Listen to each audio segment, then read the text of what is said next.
Gasimbagane ne bannamawulire wano ku Radio Simba. Peter Kibazo mu studio zo gikwanjulira. Osuzeyo otya mpuliriza.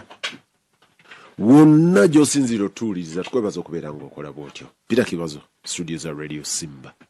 Nze ndiwo okwanjulira programu eno. Wonna gwe bw'okya ku makya n'ogaa nti lwa mukaaga ziweze nnya okutuuka omukaaga nti wano wendi. Oba gw'agyeterekera kubanga n'abo bangi eri agyeterekera n'agaa nti nze ngiterese nja giwulire dda mwembeeba zaako ensuso kuba muba mwataddemu ne ka data nti nja kuteekamu n'ensimbi ngitereke nja kumala njiwulire dda. Tubeebaza okubeera ng'okola bw'otyo. Wonna w'osinziira aba complaininga oli n'aweereza n'agaa nti nti wano byaganye wano twakoze bwe feedback emu gye tufuna babuuza nti ffe tucontributing tuteekamu tutya okubeera nga naffe tusobola okubuuza ebibuuzo byaffe tusobola okuwa ebirowoozo byaffe. Bw'onoonya ati Kibazo Peter ku Twitter nteerako message kasita zibeera sawa za Gasimbagane. Genda bugenzi ati Kibazo Peter gweteekako hashtag Gasimbagane weereza message yo nze nja kuba ngisoma wano. Ezimu sizisoma kubanga zigenda okukwatagana nga ndaba byakwataganye ne Sirage byaleppuse nabyo ne Rwomushana byayogedde kakati nga nabibuuse bubuusi mu bugenderevu naye nga bwe guli. Ampuliriza tubeebaza wonna w'osinzira eri omukulu ali Boston yampeereza ekitabo ng'ayita mu musosodooti wange Kiwaatule yamusanga Boston n'amugaa nti owaaye nti bw'oba ogenda omusajja oyo bw'omusinkana mumpeera akatabo kano. Ekitabo nakyagadde kyabaddemu ebitabo 3 mu kimu. It's a 3-in-1 book nga nali byonna njagala okubigula oli yabigulidde mu kaveemu n'akiweereza. Kati ate bwe yakiwadde omusosodoti nenfunirako n'omukisa ne bagumpako nze amiina. Ampuliriza Gasimbagane ne bannamawulire nina Charles Rwomushana omutwe guli wano gunyereketa.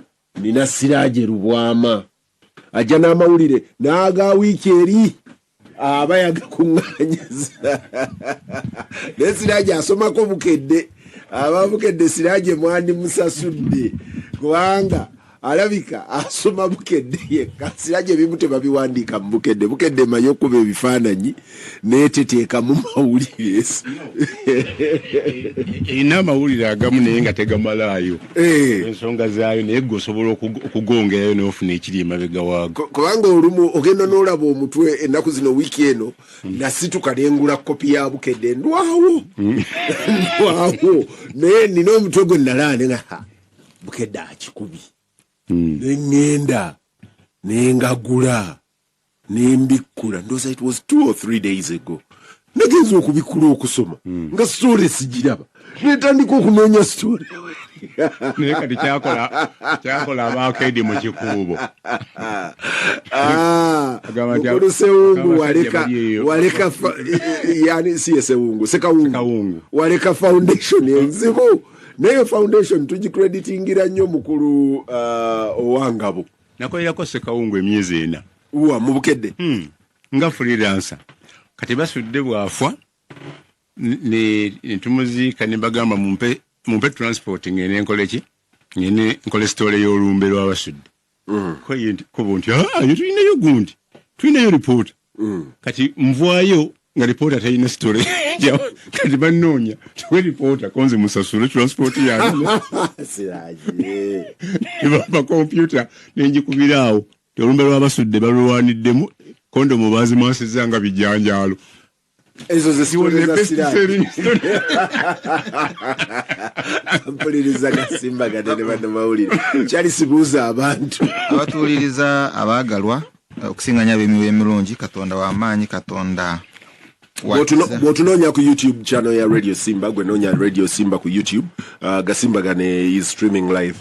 Kakati abatuuliriza kyolaba kikulimba olaba oyina essente oyina amaanyi oyina obugagga obukulimba naye ate ekiri mu ggwe okusinga nnyo ekibeera mu nnyumba yaffe ate kye kitusuula. Tulina n'ekirala kibazo ku society yaffe oli akuvuga emabega emmoloka ayina ateekamu full lights. wano mu side mirror tolaba eno rear view mirror yo ne jude light ati kati na vision yo atokusinga nyino zirandi kubuza zino empyeza akajja mpenko ni mwetunulemu bwamala okuteeka mu fog lights nene edda bannayuganda temumanyi kuvuga olumunyiiga naye kati nazuula buli we tusanga leeni ebbiri ku luguudo gwe nagamba twali tuvuga naawe nga tuli mu leeni bbiri ku luguudo mwe abasinga mwafuna driving license nga temugenze kuyiga mmotoka mufuna bufunyi driving license kati otuuka ku leeni kasita gw'olaba leeni bbiri mwenna muvugira ku ddyo.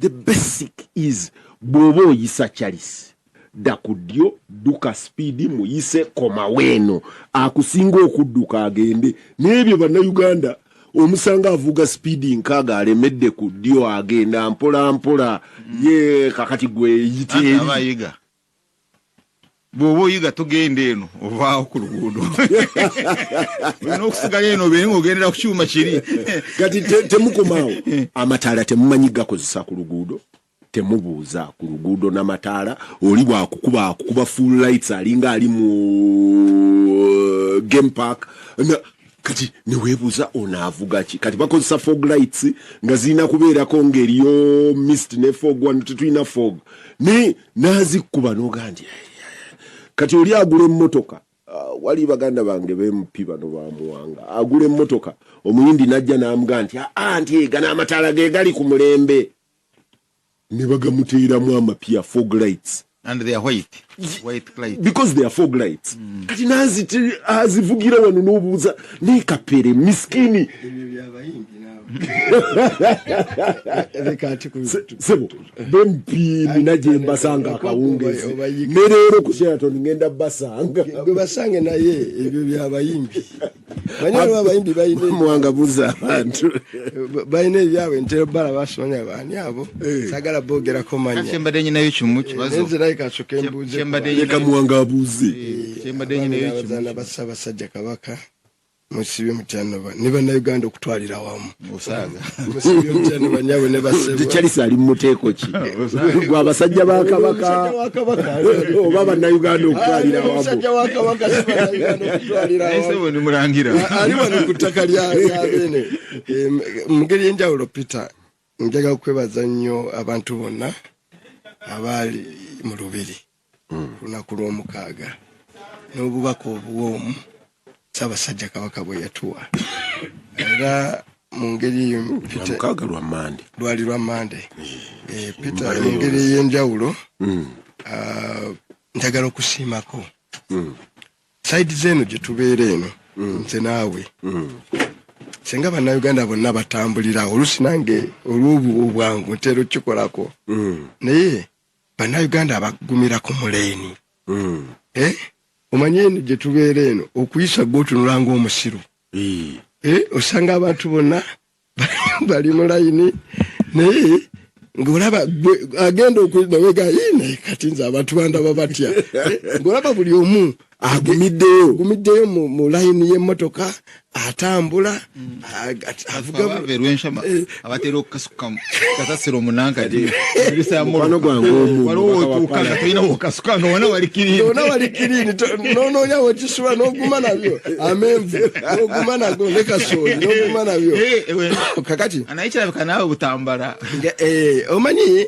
ebyenjawulo emakerere gomanyimu mwalimu obusakasaka ng'osanga abantu bafukawo busakasaka nakati nalina mukwano gwange not university hall, they were not university hall. No, all over bwali eri ku lumumba not university hall, they were not university hall. Munga tambula ne mukwano gwange Kibanga Samuel James tata we yali professor nga yakulira Makerere nga ne wano nga lekaleka nawe Mukyanonya naga kagire wano nga lekaleka nawe ngovude kutambala jukira omalu olugudo luva ku swimming pool olwo nga luja CCE awa osobola okufuna okagapo nawa bwali bungi nnyo yangana ngenda mu bufobo ngamba eno university toyinawo ngenda okwekanga nti ye background ye olwokuba yali avudde asomedde akulidde Makerere it was difficult okumusanga ng'ate agenda kufulumira awo ng'asinga ku mugenzi n'olwekyo simanya abantu baawa b'obuuyo obwo obasanga muleeni lwaggulu yali abeera awa nguli yali Livingstone olugapsi kale tasoli wansi wa North Coast ne kumpi guild offices awo na wali okagapa awo waliwo nawe ng'okkirira ku University Hall awo nze kubulira kati ebyebiseera ebyo n'amataala tekwali.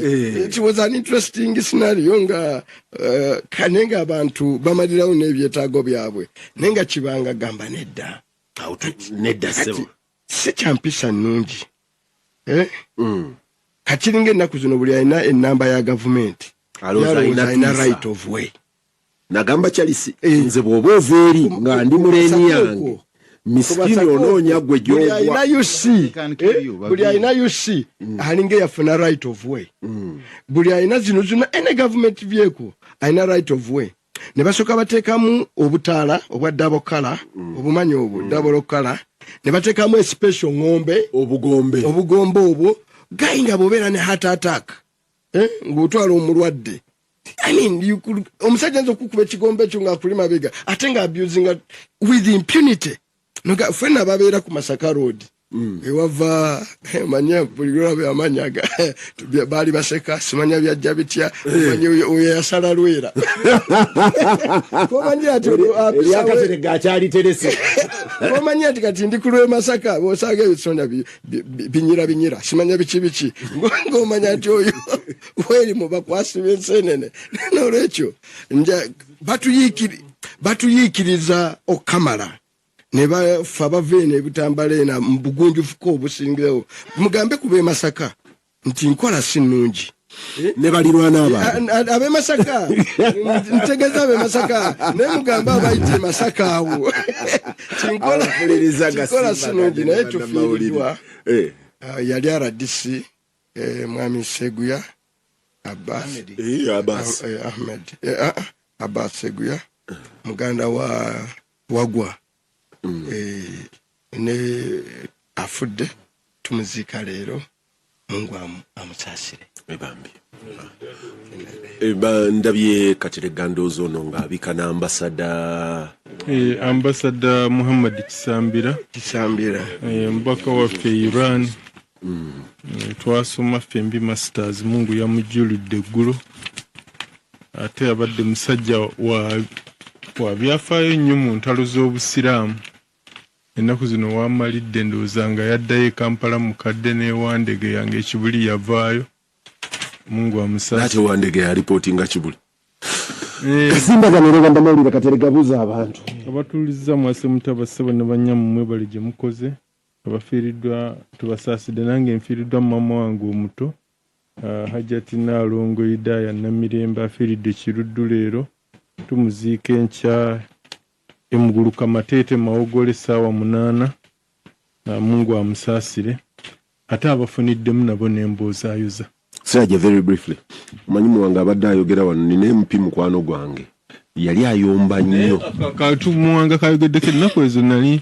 mpitiddeko ku president's office n'ensanga nga bali ku ruutinze ba driver abapya katono nnyo n'ensanga nga babasomesa nga bababuulira nti ennamba emmyufu si nkizo olina okugoberera amateeka tolina kuba wa kitalo olina okuba n'empisa era ne babalabula nti gwe banaakwatako ng'amala gayisa ng'avuga endiima kajja kumujjuutuka so ababikola balabika nandi kati bw'amala okutuula mu mmotoka nga Katerega yalimu nga yamutudde emabega nga gatugende no boss kati wali bw'okola traffic offense tebavunaana boss bavunaana anti amanyi tosobola kuba ng'oli judge n'ogamba driver to behave nabo nalimu okubehaving naye kati gwomanyi so omulamuzi bw'atudde mu muluka ne bakola ebintu emmotoka ezisinga okujoga ku luguudo za judiciary some of the biggest traffic offenders on the road ziriko judiciary buli wajudisha tatula mu jamu nina gwensanga side y'ekisaasi justice of the high court agamba maskini ojja kumala kuntomera nze sivaayo olabako je bulijjo olabako je eyo tegenda mu line edduka buddusi naye kakati abalamuzi bwe babanga be ba number 1 traffic n'enguudo zaffe nazo mbi because principle ya VIP protection toyina tebalina VIP protect benjogerako just enamba ng'eriko je nga myufu VIP protection toyina kubeera but kiri kye tubadde tuwogera nti gwe atuddemu bw'obeera disciplined bulijjo nkozesa genocoleta abeera ng'atudde mu mmotoka ye n'atuulamu mu jaamu kati yakugamba nti bw'oba oyagala okutuuka amangu keera ogenda otuuke mangu. Mukwano gwange honorable Muyingo minister of education bw'aba ava embalala eno emukono omusanga awe takataka ngaga nti tuyite eno twambuke erimbi kajjo tuyite eri tugende tugwe gundi bayitayo wa ku kafuufu eno okujja okugwa eno nga namugongo asobole okwanguwa kati bw'omugamba nti honorable nakanti ate nze nsanga abantu baakedde ne bansooka nti nze nzije nga mbayitako munange nabo bempangaala nabo ebigambo bya Muyingo yagamba bempangaala nabo kati nze nfuna jempite emmotoka yange ngumumuko discipline ne otudde mu bwoti oliaga nti wetoka ogedde koyo neyogera ku side yewaberayo Jeno Katumba nga tanafuna bizibu bino nga kizibu n'okumanya nti mwali tolabayo fujjo nga jasuleyo tulabayo fujjo balali basitekayo nenga Jeno mulamba abadde ebbanga lyonna nga CDF nenga tena kutegera nti mu kitundu mwali akola ki asulamu ekya mugenzi abantu tebakerewa mugenzi Kyanja ina tumutwali erubaga nkwano gwono ngebisere byakava mu government najjaleti mu misa bali yani nga afudde erubaga kakati nayimirira mu makati bwati anonyawo okutuula gwe banajjawo ngizi natugaa nti oyo kadi yafunye ya saawa meka siraje lubamba amawulire kyebisingiramu asoose tomusitulawo abamanyi betulekera wali okulirana imamu muleke mutule temulinyirira abantu Finisha balanze zezo. Yaje briefly amawulire wiki. Kereza baja kujibu amawulire. Gabadde mangi wa cathedral baka nokole yaganti bana abantu ba bulijjo be bantu bangi. Bana abalala bajja wano ku Christmas. Bajja wano naku nkulu ne bataataganya abantu ne bakola batya nti bwakusanga otudde. Gusoma sala zo.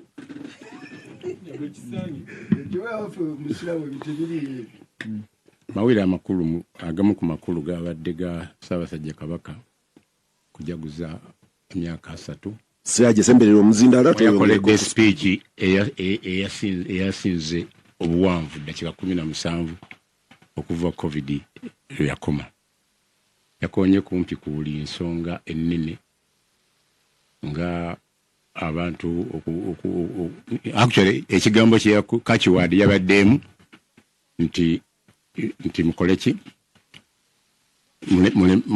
muleme kubongota nagamba feddo tujibanjize ganyi twateekayo abantu baffe ne bayiwa omusaayi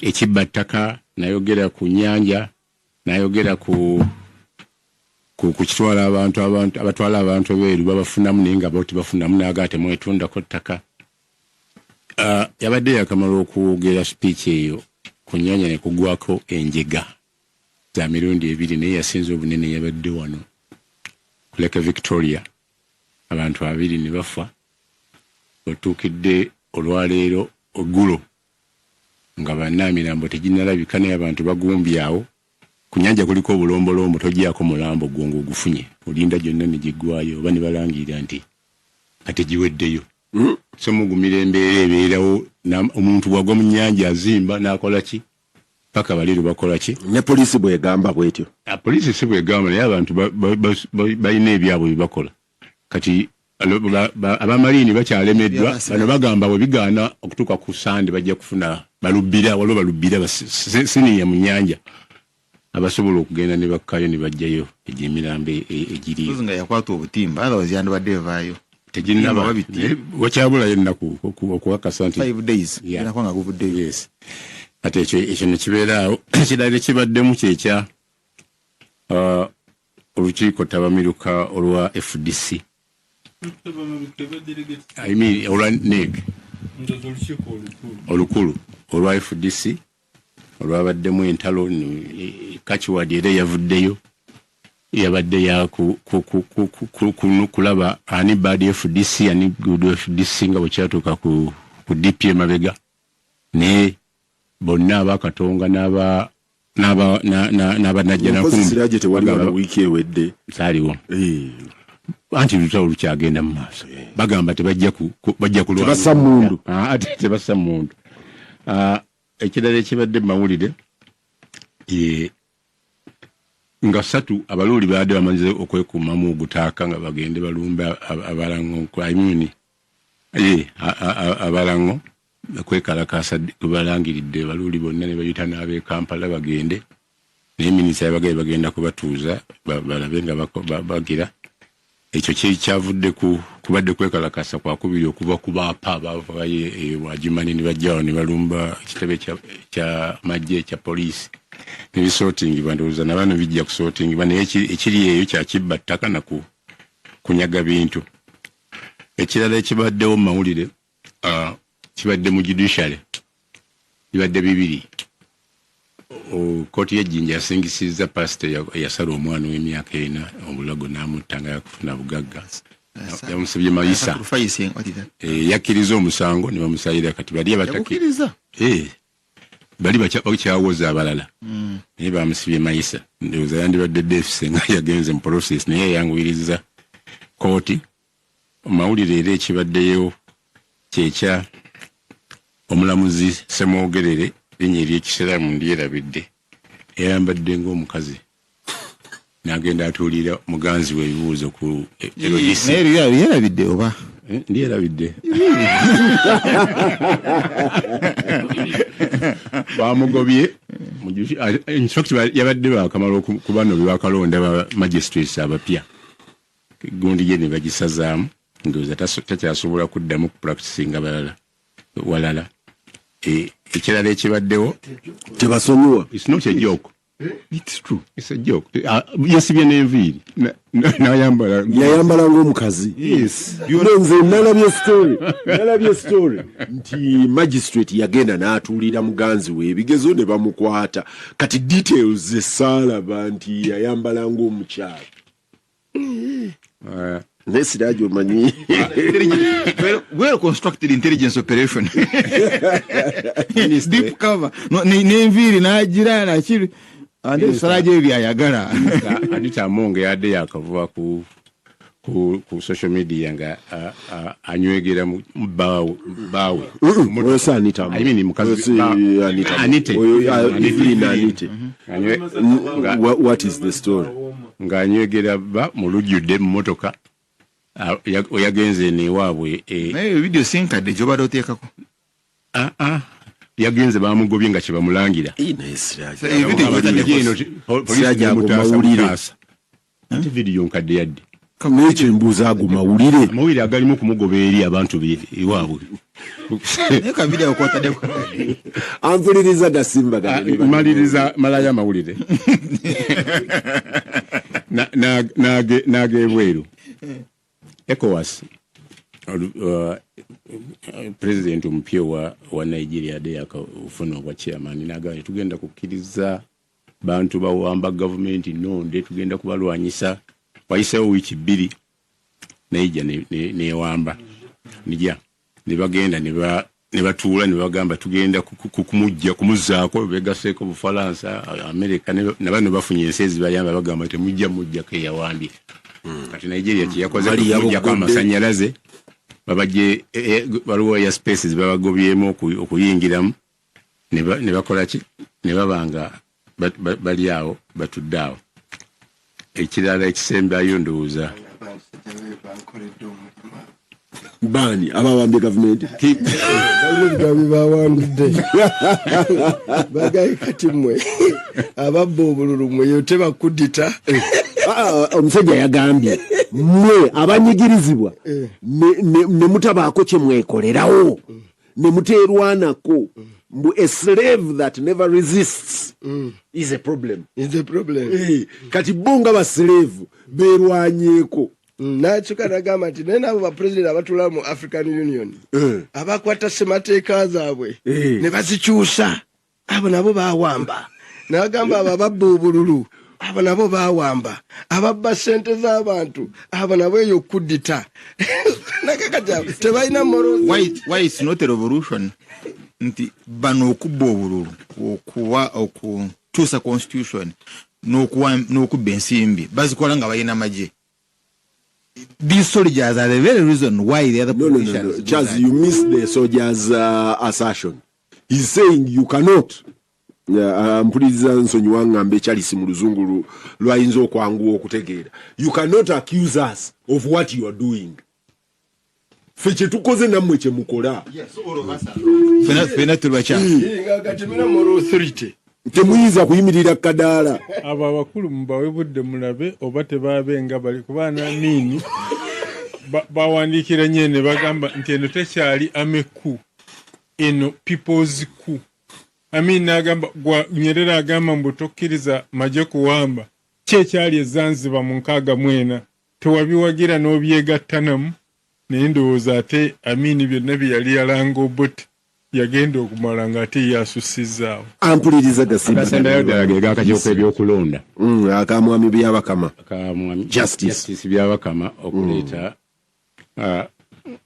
road map mu budde ng'ekulaga nomination za president wezibeerawo ez'aba MP nkati nga etandise okubeera controversial bagireese batya nga tewannabaawo constitutional amendment biki kati ye debate yakola mulimu maaso yes yaleeta amendments naye ekyakozeemu kitali mulimu gwe kwe kutandika okugamba nti bagenda kwongera kutematema mu constituencies ekyo takisobola kireeta nga tewali national census yasooka amanya. Ampuliriza Gasimbagane ne bannamawulire byabakama. Of course nze ekimu ku byonna kye nalabyemu is how expensive the elections in this country are.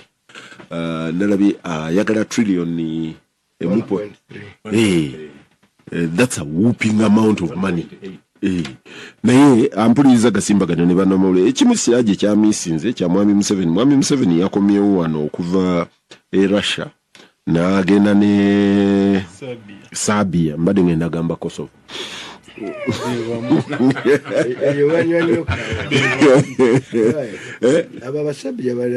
Yagenze ne mutabani nasinkana president. Actually Russia esinga Sabia okunywa kaawa. Sabia banywa chai banywa kofi. Kyengamba nti tali omu mu 10 abasinga. Tali omu mu 10 abasinga. Mwabiri. Sijjukira twabadde wano ne Ssemujunga nkebera abiri abasinga ndooza sijjukira kulaba mu Sabia naye amawanga gaawo agali aga Russia olw'obunnyogovu either of the two babinywa banywa enguuli n'enoga abatanywedde enguuli ne banywa kaawa era Russia y'omu ku banywi ba kaawa ddala lwakuba unfortunately kaawa wa Russia tamugula eno wammwe. Russia y'omu ku ba importers ba kaawa abasinga obunene okuva e Germany gye batalima kaawa. Ampuliriza Gasimbagane ne bannamawulire naye mu ebyo mwe muli n'ekiri ekirala Mwami Museveni bwe yatuuse Sabia ne bagulawo omudaala gwa Uganda eri omuntu wange adiringa mu byakitunze bwe yatunulidde omudaala ogwo n'agamba Uganda wano we twasinze biki ebiriko kiki tutunda Uganda omanyi abatambudde muwangona nanjulira oba oliawo ne Katerega buli lwogenda ku an African stall one of the most annoying things buli bakutwala jangu olabe ebiri African nga bakulaga Makonde art bakutta omuti ne bagujjamu amaaso ne bakola batya ne babumba omuntu ne bateekawo eŋŋoma ne bateekawo obubugo kati buli ggwanga lya Africa buli kugira ne likulaga ninayo amenvu ninayo ki I mean we need to get better than that. We certainly need to. Gasimbagane ne bannamawulire wano ku Radio Simba. Peter Kibazo mu studio zo gikwanjulira. Siraje Rwa Ahmed Katerega Musazi, Charles Rwomushana ne Muwanga Kivumbi. Wonna wosinziira. Simba eri mu celebrating myaka 2.5 omwaka guno. Myaka 2.5 ejja Radio Simba. Ejobuweereza obwenjawulo. Ejobuweereza obwenjawulo. Wano waliwo abantu Katerega Musazi ono ne Siraje. Bayinza okuba nga kwejo 2.5 bayinza okuba bakoonolako 2.3 oba 2.4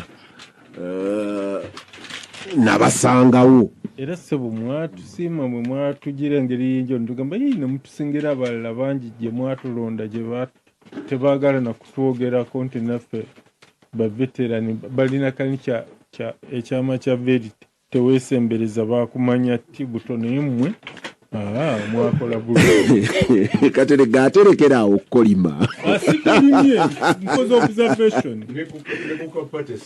observation kukapate Katerega yali Masaka. Ampuliriza Gasimbagane ne bannamawulire wano ku Radio Simba. Naye ngenda kutandika program nawandise ensonga zange 2 emukuzo eri larger ya Africa wetulaga nga batandise okuddamu okuwambazi gavumenti abamu beekoboggoza olaba naye ngenda kutandikira wano. President Yoweri Museveni bwe yakomyewo okuva Sabia yasinkanye olukiiko lw'aba babayita ba CEO agamba muwala we senkulu gundi ya bategeka Irene Birungi mchala wa Morris Mugisha bategeka najja ne basinkana president banalabe Mwami Museveni ne mutunuulira nganyonnyola wa Uganda weeraga anti tulina ku adinga valiko bye tukola kuno tetulina kubiguza be Bulaaya ngabo tubijje mu nnimiro bono batufunako embozi eri gye yabadde anyumiza Putin nga nno Putin mukoowa ayagala kuwuliriza naddako President Museveni n'amubulira olabya ffenna kwetuliko tie emwanyi eyo eve waffe ne batuwa mbweziti negenda egindi ne batoolako neneyene mwene mugigula egindi nga eri bweziti naakabireyo n'akolima bwe yakomyewo kuno n'annyonnyola bannamakolero be ne ba CEO ne basenkulu b'amakampuni tulina okugattako value tulina okukola biri nempuliriza ekimu ku byo bye yayogedde naga olaba mutudde wano tie mutudde ku ntebe ziva Bulaaya tie entebe ne tuzijje Buwarabu abatalina miti abatalina ki tebalina bibira n'okubajja ne kutulema tetukola kompyuta tetukola radio tetukola nnyonyi naye n'okubajja miti gye tulima kuno ne kutulema nenzijukira abaakula emyaka gye nakuliramu ebwayise waliwo furniture mart baali bagiyita Katumba Furniture Center Limited. Katumba Furniture Center nga abantu bajenyumirizaamu nali muto saafuna mukisa kugula kitanda mu Katumba naye ng'oli n'agula ekitanda mu Katumba Furniture Center abeera wa kitalo ku kyalo. Mwami Museveni bw'agenda okujja n'agamba nti yasanga ebitanda by'abalutwa nga babimpoti nga babijja oba wanti ye ekitanda kyagenda okusulako to yali abiragiriza Bungereza emyezi 6 gye yali amasi nti ye ekitanda kyagenda okusulako agenda kigula wa Katumba. Naffe abaali oludda olwo ne tuwulira nga tuli b'amaanyi omukulu ekitanda agenda kusula ku kya Katumba. Mwango ono yali ku budget committee simanyi oba ebitanda kati babitumya wa Katumba oba mu erimu oba mu prison oba buli mwaka omukulu agula ekitanda oba budget committee entebe zetuulako. Juzi emyaka si mingi emabega president yawa order naga tegenda kubeerayo kitongole kya government n'ekimu kigula furniture bweru. Bwamala okuwa order ate ne batandika okuwa waiver. Government yennyini nga yegaba waiver mbu ndi kakati ono tumukkiriza procurement process yali yatandika ono tumukkiriza olwa specialized type of chairs twagenda okukakana nga all that government did was create a new layer of corruption kubanga kati Rwomushana okugenda wa Rwomushana akukkiriza okuleeta entebe okuva ebweru walina okubaako kwoyogera naye mu ngeri ey'enjawulo nembadde ngamba abali mu studio nti jjajjange bwakaddiwa bwe yagiranga ng'atunyumiza story yali yagenda e Mogadishu mu Second World War n'agenda batuuka ne Libya ne Ethiopia ne Yerusalemu yatugamba abantu bangi bakomawo kuno ne batunyumiza entalo ze bataalwana nakyo yagamba nti oyo mwami gundi oyo nti twamuleka mbagaase Kenya nti naye nagenda okudda kuno nga tukomyewo ng'anyumya bye India bayitangayo wasijjukirayo erinnya lye India gye baagenda nti mbuoyo gwe twaleka kuno ate gwe twaleka embagaasi ng'atunyumiza naye ng'emboozi eyo buli lwe wayitawo emyezi 6 agiddamu n'agibanyumiza bupya nga mmwe abatagiwulirangako kati ne mwami Museveni nagenza okumulaba nga bwe mulaba mwanga ngenda kutandikira wuwo mwami Museveni ayogera ku production nagambye Rwomushana ono nga tetunnayingira mu studio nze we nakulira and I'm sure all of you amasomero ga wano gayambalanga essaati za jinja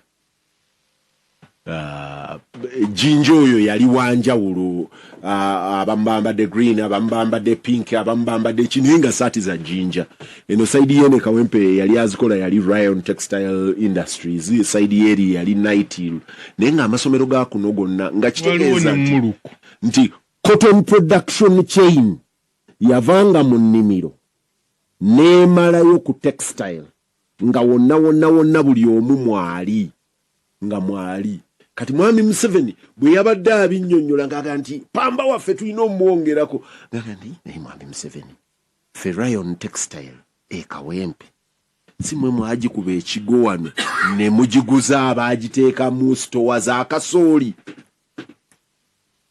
mwanga what is this new found love mwami Museveni gy'apreachinga oba atuuse butuusi wali waaga nti jjajja agira naddamu emboozi za jjajjange ez'e Mogadishu Peter nandiga nti ffe tukola ensobi abamuwa obudde ababiwa ebudde saba oli president wa ggwanga yensobi gye tusinga okukola olw'okuba media yaffe nayo aziga nti kakati leero mubeerewo bwe mba njogera kati eyisa ne decree baba bayogera radio zonna ne be as it means Peter mu Uganda tuli miliyoni meka anamu mbadde ngamba anamu 3 kati agambye anamu 5 yes kansokere ku kyangu amata amata kye kintu ekyangu ennyo miliyoni liters zetutunda ebweru ziri meka koze ennaku zino tutunda amata ebweru nesenga buli munnauganda anywa lita emu buli wiiki yamata buli wiiki every day nga nyingi so njaga tutandikire wano ezo lita miliyoni 43 ze lita miliyoni 43 zoyagala every day ezamata oyo nofulaga oyo exportinga okay senga buli munna Uganda you see production nungi ne Peter ani go producingira bwoba tosobola ku producingira mwavu ompuliza omwavu poor person agala can even take quality embi lwaki nti ojja ku producingira omugagga nti gwe abantu tosobola baliisa mata then ogenda kuwa abalala so bw'oba olina obukadde 4 ngo Africa kati twawezeza billioni y'abantu tuli almost a billion people ako akatale aka billioni enamba nga Africa tunagenda kabira Putin aka billioni enamba gukakoze otya olwaleero China yambaza Africa. Literally China engoye ezisinga zetwambala tuzijja ki China, Vietnam mu cotton gwe balimye mu Africa. Mwe ne mwambala engoye ezivudde wa China. No, the question enene eriwo nti osobola otya okukyusa ekyo nobeera nga mu byemwambala byemukozesa. Ekyokubiri kati Museveni kyakiddamu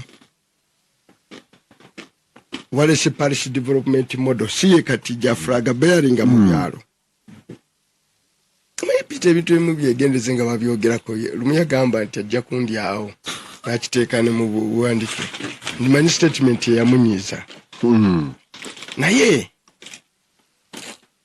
Museveni asobola okuweerera omwana omu buli parish. Omwana ogwo ku university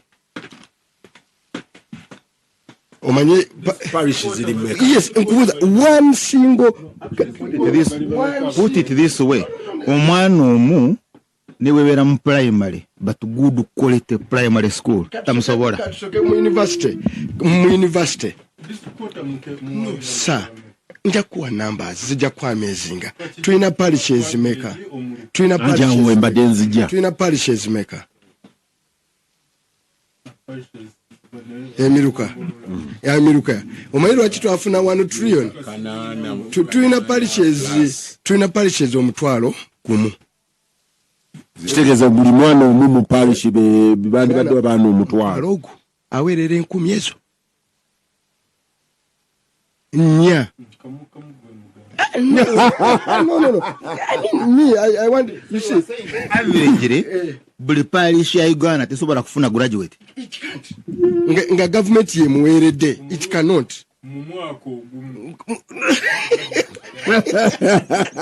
Njagala nnyo Kateregga. No. Omuluka omulamba. Whole parish. Government ya Uganda on average tesobola kuweererayo mwaka mu enrollment every year. By the way, nebo bagatta mu myaka 3 katagatu yagala kola. Era baba mutwalo gumu mu 12. Mu myaka emeka? 3. Ba mutwalo gumu mu 10 meka 2. Nga buli myaka 3. Agufunyeyo omwana omu and you have a model egamba nti ogenda ku and yet in every parish you have a primary school. So that means that primary school tesobola kuba na mwana. Tesobola kuba na mwana gwe gowerera ku university level. Sokera ku byangu Peter. Basomesa mu technical school jatuma abaana okubajja. Bali kakaaga. These are numbers I want to tell you. Abali ku government. No. Ati ze Kateregga Njagala usirike tugende musobola okutwala yo. Gwe nayo yayinayo omuzukulu atubulireyo omu. Atubulireyo nti owalwabo gali mu technical yakana bulemu. Omwana omu yasoma bya fashion sagala kuba mu namusomera wa fashion. Namusomera Masaka mu vocational. Yaja Masaka teeko. Yowe yeye nyinyi oba agenda kabasanda teeko Kichwamba yasoma fashion kutunga muwalawe ngobikendezeza nnyo kati bifudde kusata kyalani wali mu kiyembe. It is a vocational school yagisomera kuno. So akuwe ekimu kya designings ekimu kyokka kya designings sambala ngoye z'abakazi nokyasaba kuyambala z'abakazi sebo fashion yabeera tagenze kutunga z'abakazi nezizo zonna nebamugamba so ate gwe Kateregga kati obyonoonye nnyo naye Kateregga nno olina okumanya oli ddiisi okugoba bagoba. Peter nze mbadde omanyi ebintu bino nze mbyetegereza naye nti okay kino kyolese kirungi parish weereramu omwana omu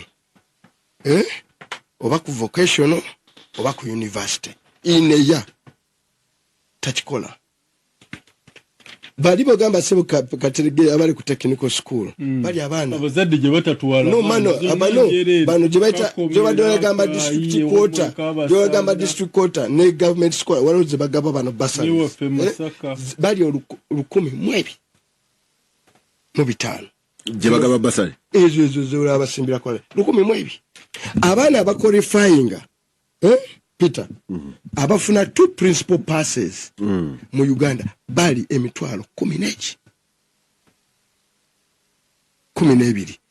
tawerera ko wadde omutwalo omu kati tugenda kugundi kati bwe bogenze ku kugenda ko muwanga gwali ku university tutwala kakaaga nya all universities 4000 wano ne tugattako 1500 ne mugattako 1500 abo be bagenze mu nursing school technical school ekitwamba abo bali kakaaga abo bali kakaaga 1500 kakaaga nenya that is all gumulu 10 that is all nenya oyo bwana Museveni ku 12 ku 12 ereje 12 yensonga lwaki okugiteeka mu university Peter abantu batunda ttaka lyabwe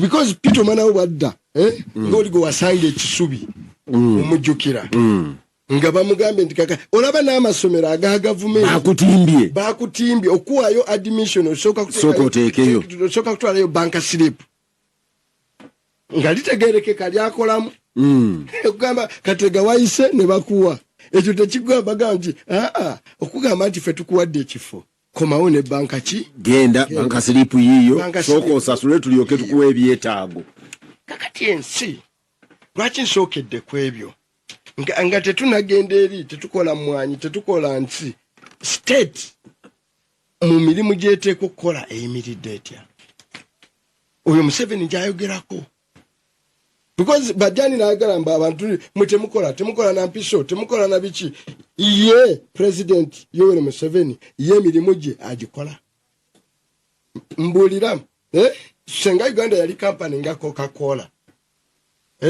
Yoweri Museveni be a CEO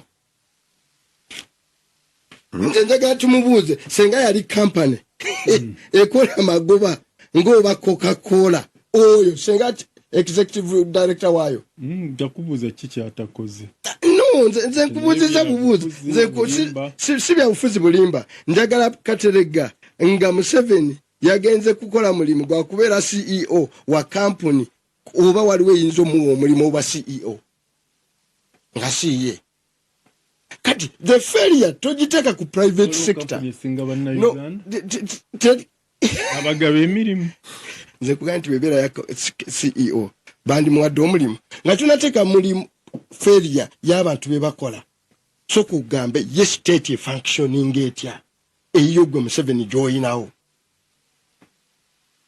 is it a model example twakulaga wano nti ye Museveni yenyini atulage esati enjeru jayambala bagikolerawa uwa nyanyanza eyo gendo gisomeko wamulabako nga agiguze mu Nyanza yawagonga agiguze mu nyumba naye empale yakaki eyo mbulirayo Nyanza egiina eyo n'Enyanza yakolanga kaki yakolanga mu defendinga okay katugambe sati eyo empale eyo ya Nyanza tugendeyo wano bagikulage eyo jayambala oba ya Nyanza butu ye tujagene Moses byaranga ya tugende mpola butu ye eyengato butu ye yengato jayambala ne SFCs zabata kibazo jakola argument zabata nonze ndaga atubulire oba ye batambula bwati kikyatambula nakyo nga kiri Uganda ni made yes nakana Mercedes Benz no bw'abatambula ku luguudo mu konvoyi ye atubulire kikyatambula nakyo chachi amata okujjapo obusera you can analyze engofiri okay tugende kunkufiira wanga buli omwaji manyi mwanga genda maso no yes una tesibuli wanga nebifananyi byateka kenkufiira enkufiira oyo bagikolerawa never know no yemu kusimboze ezimulaga nti ye Museveni n'omwana gy'amanyi yenkofiira atubulire enkofiira yeeyo bagikolerawa they used to import too eyene ya kitaawe so biwe ya Germany hiya kawempe bajija kawempe wa so olutalo lwa production n'okukyusa ebyenfuna Peter temugenda kulukyusa nga mwina government behaving ngai eya Museveni forget mukati procurement yo nagambye ya wano UPDF ezimba sijja wamaje procuring wa material muhimu okakasa bwendowooza tebigula na kasero baina tairo ze bakola no bazigwana tairo ze bakola naka egundi wali otuseyo wali otuseyo nekapeka olyo bajija ozisanga kajansi ojitanga kajansi forget so mbadde njaga noza tare singa kola zino ebiwempe ezikola mu ezokusereka ekapeka biwempe tare ezikola mochi sigenda ngako kapeka yati gwembulira what Mukuru Museveni said when the 10-point program was why no kubera forward and backward linkages. In other words, wogenda kukola tayire wayino kwa bwechuma ate ekikola ebinavamu ebikola tires. Yes, inigwera musenyu bera wone echuma ekinaja mu musenyu byetaaga. Naye most of these things baletanga biwedde. They import raw materials which are finished products. So Peter Bwana Museveni ngo mutunulide boti ne economic model ye. Ekimu ekiri remarkable muye kyamulema tagenda kikola era temukimusaba tayina capacity transforming economy eno era bweyagala omulaba laba behavior ye ebyo byayogeddeko genda mu budget ye ye Minister of Finance challenge him mukulu priority ye mu budget yabadde ki ajja kugambirawo ekisokera ddala ekigenda okuconsuminga sente nyingi ngojeko ziriza amabanja biki defense no it's defense classified mulimu ki enaku zino ebyo byabalawa bombe kalulu bibirimu the biggest single kambaza gwanti okulonda kwa trillion emu nyingi nyonyo biggest item Museveni kwateeka sente is classified expenditure. Omanyi lwaki classified expenditure sigambye budget ya maje ndi very careful ya maje ndi careful bano mama ingia pole zimba gundi sasule emisala ebyo infrastructure no ngamba zino za classified zino aina komeka so baba ali serious mu myaka 40 because this man akuweye embozi gyafumise n'abantu ng'ayogera abana baga nti fumite embozi embozi gyafumise ng'ayogera ne banna mawulire atubulire nti sebo mukama waffe obadde kumya tubulire milestone wao twatugenze ebintu bitugezaako kukola ku coffee for instance capacity yasanga mu bugolobi nga taking over nearly every equipment gyali ayagala to transform coffee kubyayagala kati yaliyo yabaki actually muwanga okubulira ekiri interesting mikwano janga abawerako aba exporting coffee abatonotono abatali banene the biggest and best roaster gye bakyakozesa eri bugolobi era bwakwata ensawo ze ezakaawa zaayina ng'azivuga ng'azitwala ebugolobi nga basiika nga bagenda kyekyabawo mu myaka enabe yasaga nga tulina that capacity y'ebugolobi yajongerako ki just listen Museveni nga ajja mu buyinza yasanga wali mundeeba ali kwemwemu enalukolongo nga aba Germany bataddewo every equipment ekola leerwe ya leerwe nga batadde ne station empya number everything kyekiri mu ndeebaawo store. I have been there. I have been there. Nimese katangazo ne zapo Dr. Oli Musenero tesobola genda no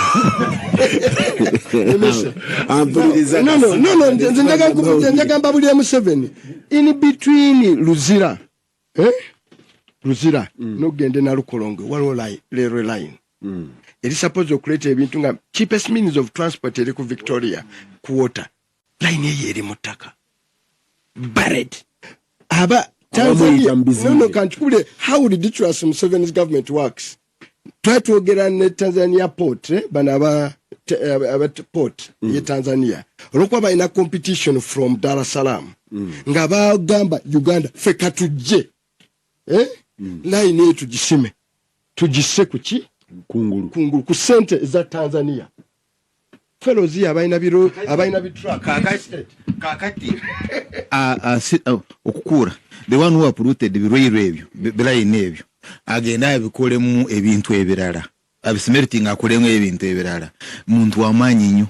Yes, kati nze kuya government eno gyemwogera konze sevola namuvako kugambye nti Tanzania port smart port authority ngayagala okuvuganya ne Mombasa yaga nti at the zero expense bakirize boba tujitakuleyo mutaka tugisimbe mu kizimbe kyani mwotakula because awamu yeyita bizimbe no tewali by the way erikiria tugizimbe kugitakula butakuze mutaka batuse ebintu na Lukolongo. What happened? Kati botunulira ngomanyi the story that goes around Museveni one yakutte sente z'abanansi do you know how much tewadde Magola mu budget yenu Magola nti agenda kola dagala vaccine uko soka daga mulabanga amutembeya mbakoze vaccine Magola ayagala 1 billion US dollars ayagala 1 billion US dollars omukulu yatandise zimuwa. Those are how many trillions? Trillions. 1 billion is 3.7 trillion. Awadde Amina. Omukyala. Yatinze kubulira. No, let's speak about Museveni. Awadde Amina so far total 700 billion.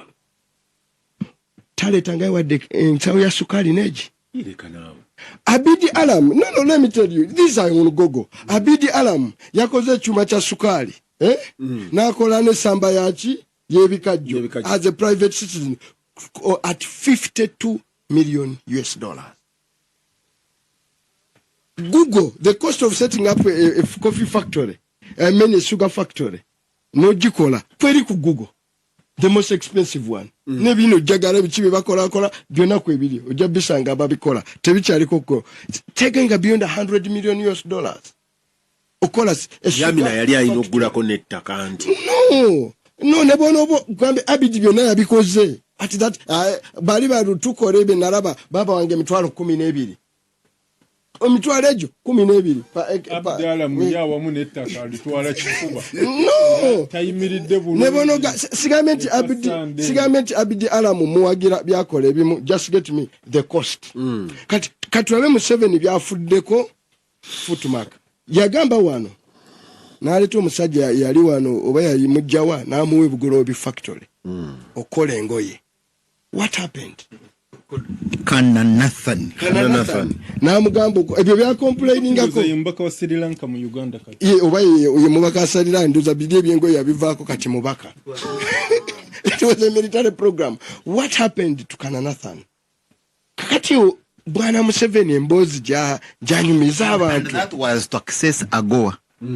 Akatale ka kwa accessing AGOA. So ngatuzeyo nkutute kubyangu nnyo. I can walk Museveni through every sector. Okujjako gye yeewozeemu ng'enguudo ng'abaana baffe bali sasula. There is nothing virtually. Oyo guy kyasobodde kola kiri tangible. Gasimbagane ne bannamawulire Siraje Rubama. Electrification. You see the problem nkugenda kone ku rural electrification. Don't rejoice. You see the problem jemuina ku rural electrification Peter. Because twagenda mu masanyalaze ago, we have bonded all our oil.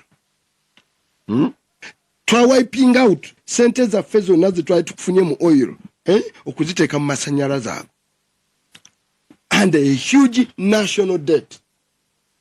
Kumasanyalaze kati tunywedde nga gundi nga Rwomushana omukadde we waabwe gwe yagambanga nti akataba agenda nako so big debate kyova nti ekimu kati Museveni kyalimu Gasimbagane ne bannamawulire kanjogere ne Siraje kati discussion of his performance. He's in a minus. Siraje President Museveni Siraje omanyi bombi ne mwami Museveni basharinga ebibalemye katele gogenda kufuna omuzindaalo omanyi wenakulira mwami Daniel Toroitich Arap Moi okukuza tanare industry okukola engatto amalibe Kenya yawera buwezi naga nti Kenya tegenda kubeerayo ku importinga ngatto buli omu alina okwambala twagiyitanga ng'ombe nga buli omu alina okwambala engatto yaabwe era bate Kenya ne bamuweteeka wano olina okukolawo tanare no converting amaliba gano abantu ne bagambala indeed abantu bazambala Kenya okumala emyaka era economy nebeera nga awe eri sustained yabalunda nti abamu nga bamulangira kubanga eri ewammwe mbakalenjini muli balunzi bante mwami Museveni ne selfishness eyo tagiyina yandibadde atandikira ku mata n'alagira ng'etteeka nga bwali mulunzi era Ukraine yagagowera wano nga tujje Kenya yandibadde alagira nga bwali omulunzi selfishly n'aga nti teeka wano tulina okunywesa abaana amata mu ssomero ng'etteeka wali muwanga wabadde yandibadde agateeka engatto wano tetugenda ku importinga ngatto waakiri ez'emivumba zo tuziwere naye nalyo lyaga introduction yongo wa Siraji buuza mu free market economy gye tulimu ani gwe basupplying amata by force mwankole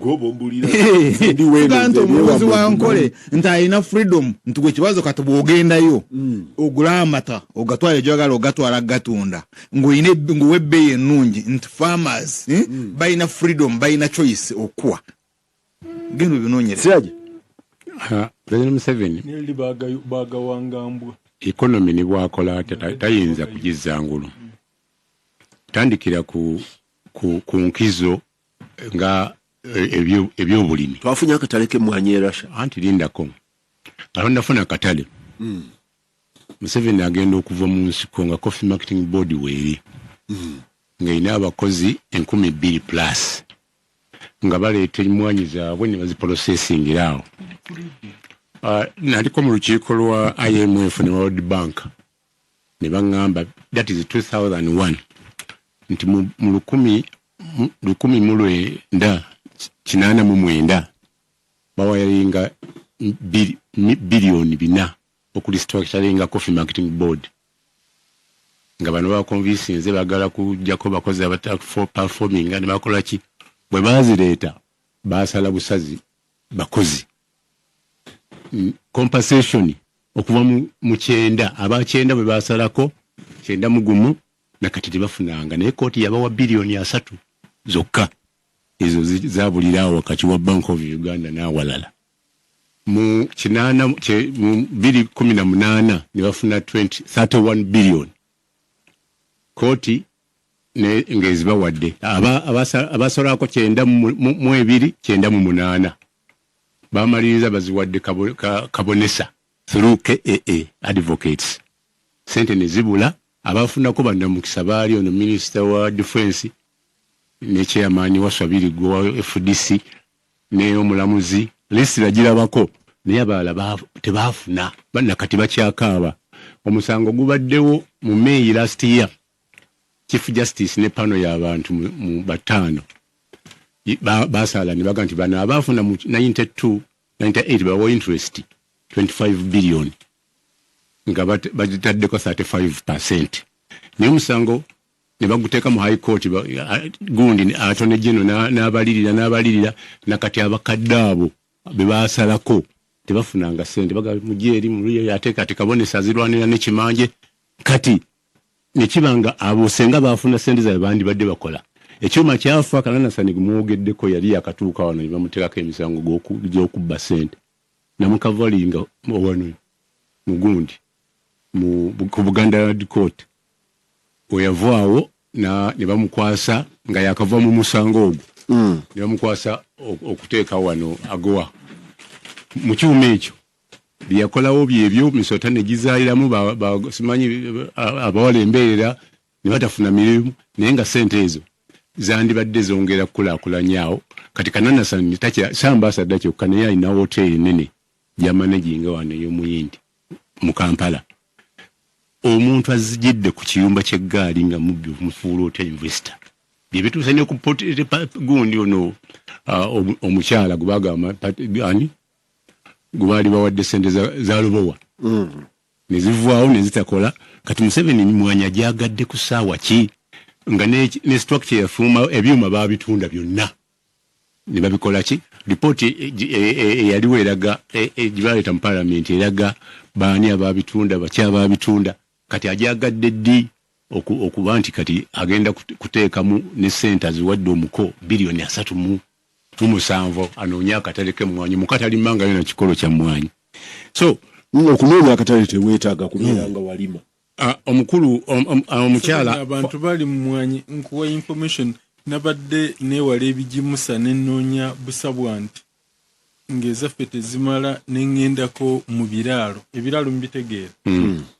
okufuna obusa lwabadde lutalo nga abalunzi beewaffe emawogola bali mu bitooke n'ensuku obusa bwabwe babugira ki sebe mwanya n'abalala bazirimu mukyala Natasha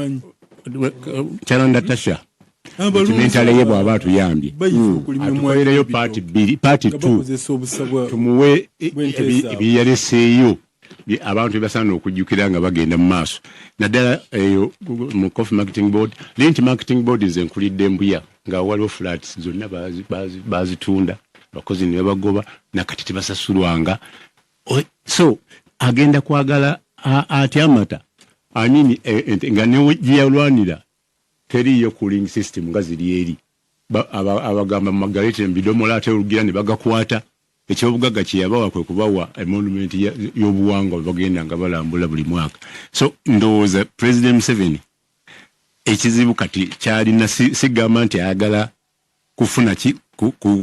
kufuna katale alina kyanoonya era ndowooza kyekyamututte wa Putin ne yeegayirira n'agamba munange watuyamba nnyo ebbanja ne batusonyiwa at least twabadde ebbanja lya gavumenti basonye naye twabadde batubanja ki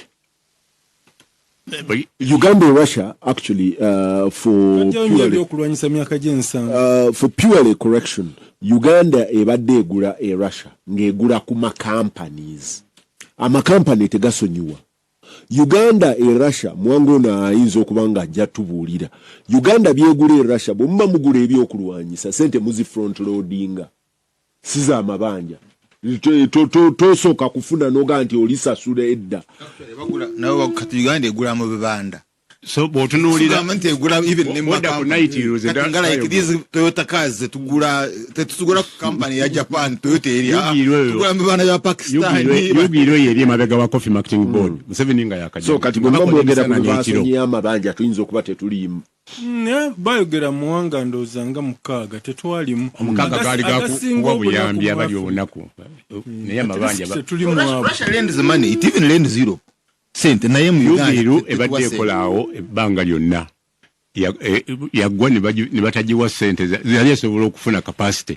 ekola gundi Sembule yali asobola okufuna capacity eyongera ku mutindo gwe naye byonna ebivuddeyo abisse produce yagitunda kankubuuze gobadde mu byamawulire ani ayatwala ebintu bya foods and beverages babitunda layisi ku nyondo layisi bw'abanga ebyo byonna yabisaanyaawo kati nga twagala kuzzaawo gegireerwe yagambye nti Katumba yabadde alonkinga gulu tololo gundi gegilayini naye ng'agamba sente ziriwo zisobola okututuusaako awantu bawo yagambye 132 biliyoni kitegeeza bwe zinaagaana tujja kunoonya protein omukyayina omulala omuyaaya ajja agikole Gasimbagane ne bannamawulire wano ku Radio Simba Peter Kibazo mu studios ugikwanjulira Siraje Rubama Ahmed Katerega Musazi Charles Rwomushana ne Muhanga Kivumbi Katerega yes sir hype suddenly newfound love omanyi bino mwami Museveni abyogera nakomawo n'abiddamu natulanga wano n'omugenzi Dr. Kisamba Mugerwa yayinanga Kisamba yali muyambi wa Moses Ali nga minister wa finance Kisamba nga bw'omubuuza Kisamba yateyali omu ku bantu abali excitable bajja wano ne bamugamba nti abantu balunda obumyu abantu balunda obusaanyi yali by then ndoza minister wa agriculture nampuliriza nangamba abantu babuliddwa nantunuulira nti kakati gwe oyagala nze obumyu mbulye ti nambuza gwe wooli akamyu konze nedda nti mwe mulemeseza ababulunda musooke mubulye bwe twagenda okumaliriza okunyumya Kisamba naga nti obutale bwe munoonya e Bulaaya nti ab'e Kenya omanyi bye balya ne mutunuulira ne muga nti bye mwabirimye ne mubibawa minisita atugambye emiyembe gyayo gibaala alaba ettanira gyawa kati nambuuza ab'e Kenya mwabaguziza bye balya then nga tukyayina Katumba Kisamba Mugerwa nga atuddeawo ku katebe okukulinaawo wooli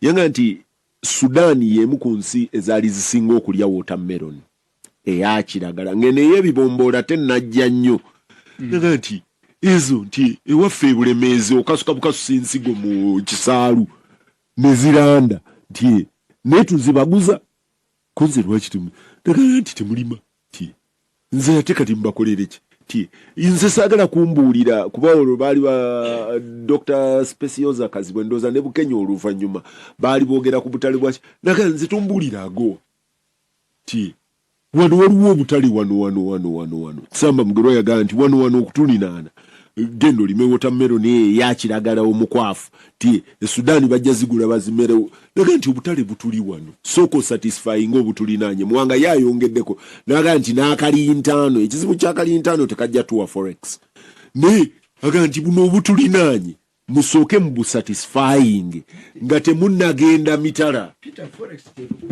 kituufu bw'oba tokoze import nga toleese kuva mitala nga togenze kuva butala n'oba nga zino z'olinawo ozikuumye wano oba tozeetaaga Katerega awo President Museveni waali jjukira luli lwe yajja olwasooka abantu beerabira mwami Museveni yayogeranga nnyo import substitution ngayogera import substitution nayogera self-integrated promotion oli self-integrated ani self-sustaining integrated national economy self-sustaining okugulu nno tekwakutukako kutuka naye kimanya abasinga wano era mwasoma political science waliyo omusajja ndooza yali Michael West mu political science Noli Omunigeria Noli yatutegeeza nti abazungu bwe bajja wano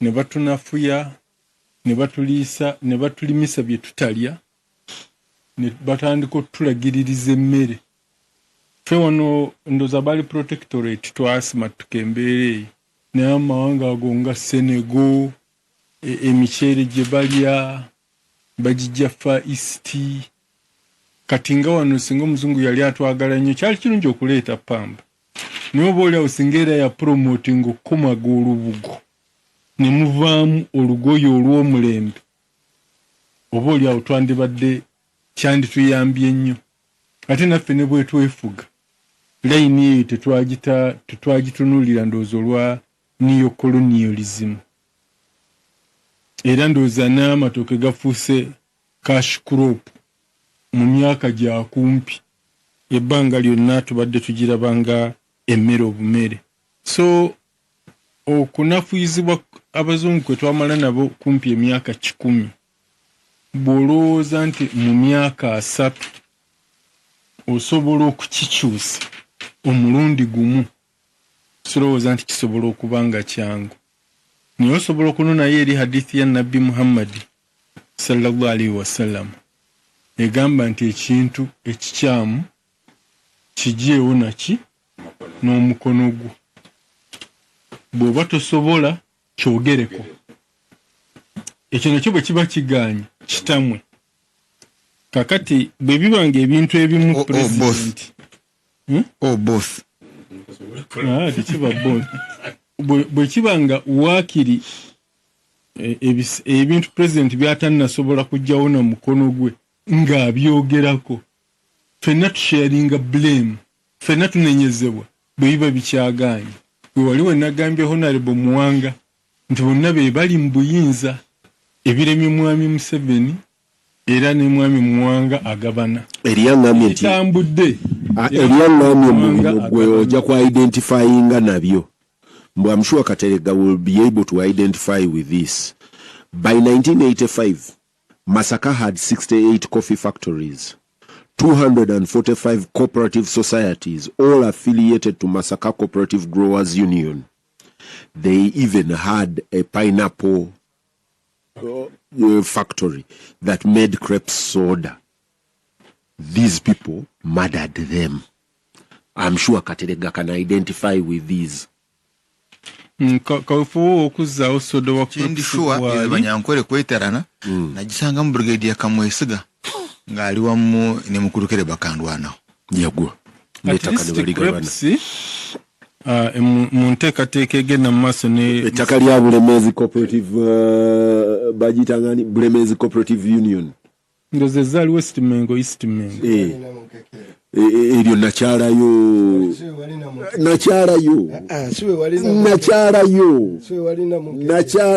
nenywayo nekaawa oyo abadde aŋŋambye ku Masaka ettaka lya Bulemezi Cooperative Union ye West Mengo oyo yali East Mengo ye Great Ampigi eyo nakyalayo nenywayo kaawa lwakuba ekkubo bbi baŋŋambye kati Abubeka alikola nga sinagenda ku bino. Mwami Kibazo onoonyereza ojja kufuna research yakolebwa Reverend Father Dr. John Mere Waliggo mu 91. Yakola presentation mu lukiiko lw'ensi yonna olwa YMCA olwali kati gye tuyita Serena, n'alaga obuzibu obwali mu bibiina by'obwegasi nga byava dda ku mulamwa biyamba babikulembera. General meeting lwenaatuula bagenda okutandika okusoma ripooti y'omuwanika ng'abaana ab'emmere ne soda ne bbiya batandise okuyitaayita, bali bayisa buyisa resolution na kubawa transport allowance ne babawa mmere naki ng'ebibiina by'obwegasi yawa ekyokulabirako ekya Masaka Cooperative Union ey'ewaffe Father Waliggo Katonda gyali amusaasire nga si yali specializing mu mwanyi ng'ate agamu ku magoba ge bawa bammemba pakiti z'amajaani naye nga Masaka General tetuli balimi baaki ekyo kuga cooperative okuva nzikiriza maleyo ekintu kyange cooperative okuva obotolo yajjako obuyinza abeegasa okwerondera ba secretary manager minister n'abanga yalonda enjuba mu cooperative luyagwa NRM yagenda okujja nga kisosonkole and they couldn't correct that. Omanyi wakati w'obukulembeze is tuyina a problem banga n'abansomesa economics ekyo bakisomesanga nti abacooperative bwe baatuukiranga akawungeezi ne babagamba twafuna twasaasaanya zaggwawo tebaliyo atubanja teriyo gwe tubanja, but I mean as a manager and you wouldn't correct nawo nja kutuukawo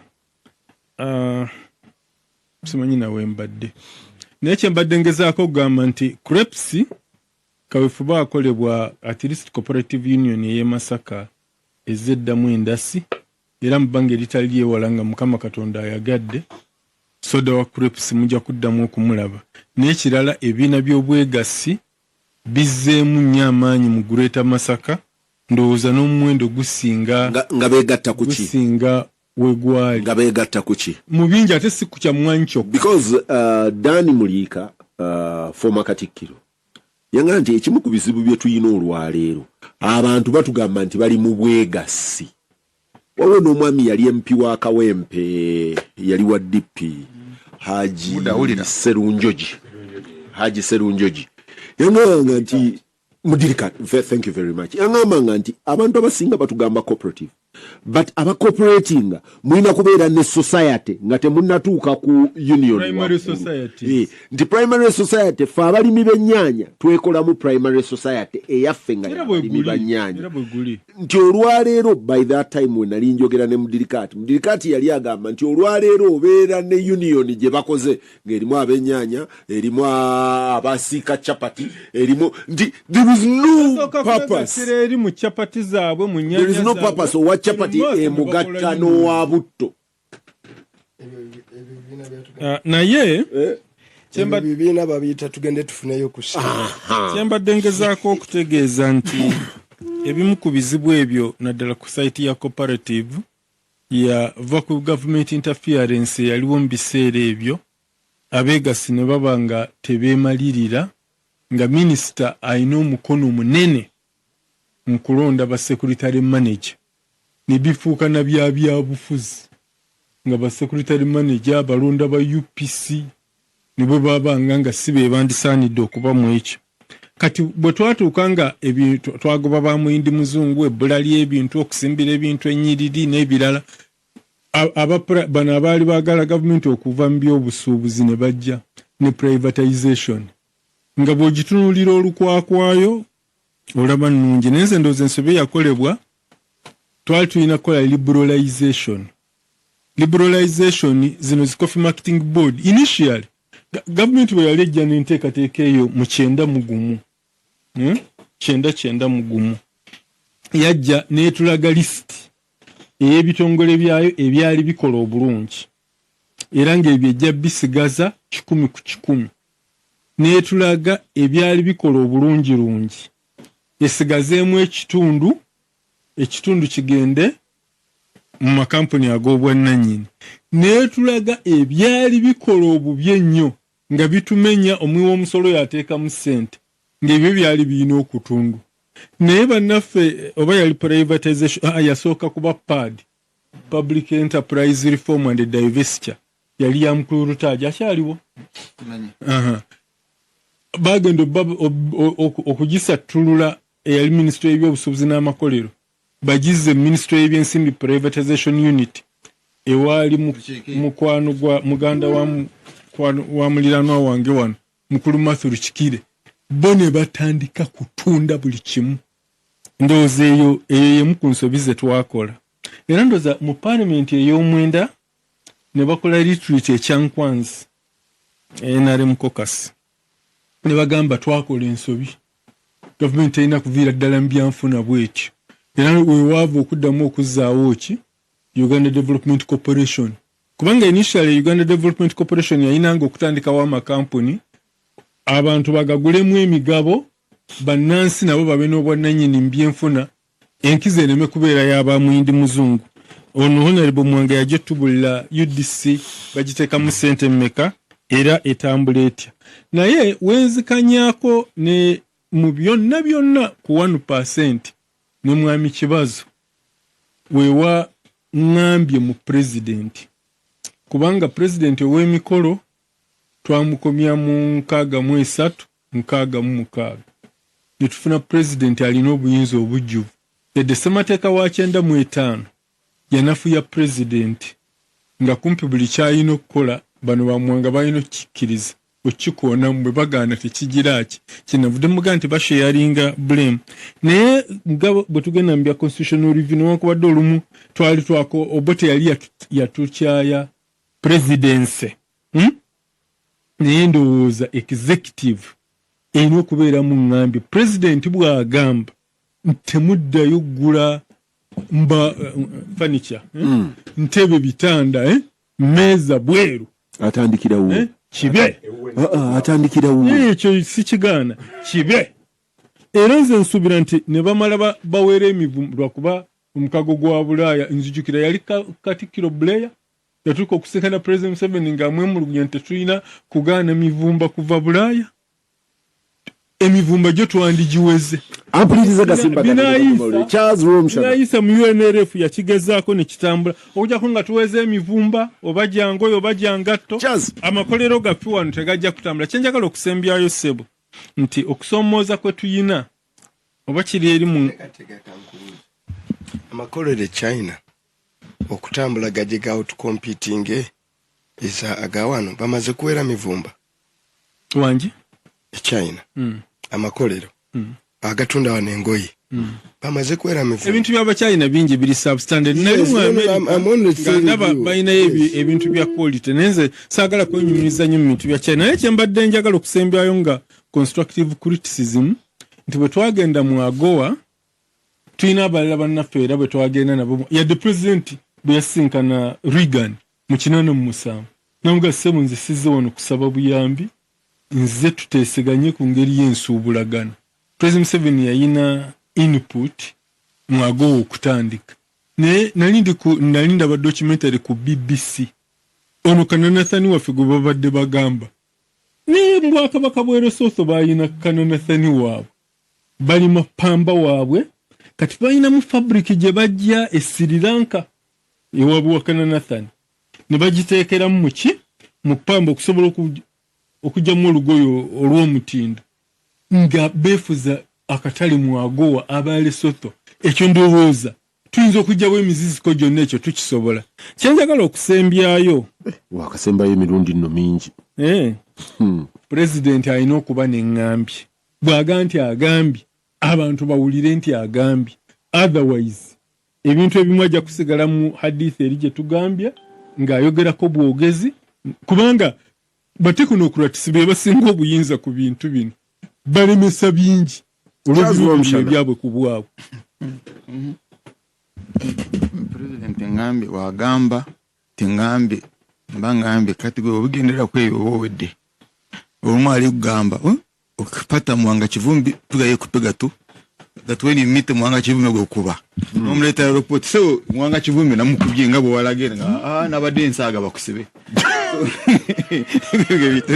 tubigendera mukakati ngambye kakati kuli kibazo ebikyuse eggwanga ekifuga katerega mbulizaayo ekiragiro kimu Museveni kyagadde parliament eyise nakitwala mu caucus ne bava mu caucus ne bajja ne bakigaana mu parliament batekonokratisi ngambye omusango ogusinga obunene guli kube tuyita abakugu kati bayina ebiruubirirwe no mbadde gamba nti Museveni parliament eyo gyabadde nayo linda correcting Katerega Museveni teyajja na technocrats Museveni has been in government for a consecutive nearly 40 years bwoba wali technocrat ng'olina emyaka 386 nga Museveni ajja you retired. Public Service Commission. The people that are hired right now in this government have been hired by Mr. Museveni. Education Service Commission. There's one katugende mu district ani ali in charge ya finance. Public Service Commission. Ani ali in charge Chief Finance Officer. Kao. Okay? Kao. Ani amulonda. Public Service Commission. Public Service Commission ani agironda. Eyo gundi. President alonda minister. Actually, balina deployed by finance. Tebakyalina deployed by Ministry of Local Government. Ministry of Finance yeba deploying anega anti gwa accounting officer wa. Kati nayo mugenda ku debating ayo. In fact, mungambe president asana alonda. Charles Rwomushana asana alonda bakka. Basically he does. Charles Rwomushana. Kakati nali nyamyamu with a general. He's not a general. And twali togera ku threats. Rwomushana ekyo nekiba ninkirabako gwente nyina equipment etika wansi ebibuga byonna. ekyo nekiro eky'Rwomushana tokayirekera I have sufficient equipment eteeka wansi ebibuga byonna ye mindset y'ekibi kinafu nnyo bwe kiremererwa kiga byaganye kati fena katubyonoone. Now the National Resistance Army occupational nakaba kati level gyetuuseeko byaganye therefore byonna katukole ki fena katubyonoone. Bwe bayagala kulaba nti economy ekula jibuuze Mike Mukula. Ona Mike Mukula yabadde jonga ayomera bukorobi jembera awa katumanyiwa kabaragala kati yasenguka eri bugorobi so streets zonna ziriwo abawala bakola ki bala bano bwabawala bali abawala kakati kyamususeeko nga bamuyimirira why awe tutuuse nosanga Mike Mukula kati ya complaining at all those swamps down there bazemazeewo but you see this was a minister, a vice chairman wa NRA Eastern Uganda joli mkulu kibazo you need an expert nabadde naye ku weekend natwali tukulemu yengeeyo gangamba Katonda wa buyinza galiwo abasajja boyingira ewe bagulawo ng'ayingira bwe bamala okuyingira ne bazaawo naye kakati sebo awe bagambanga ennyumba ezo zonna kati loogi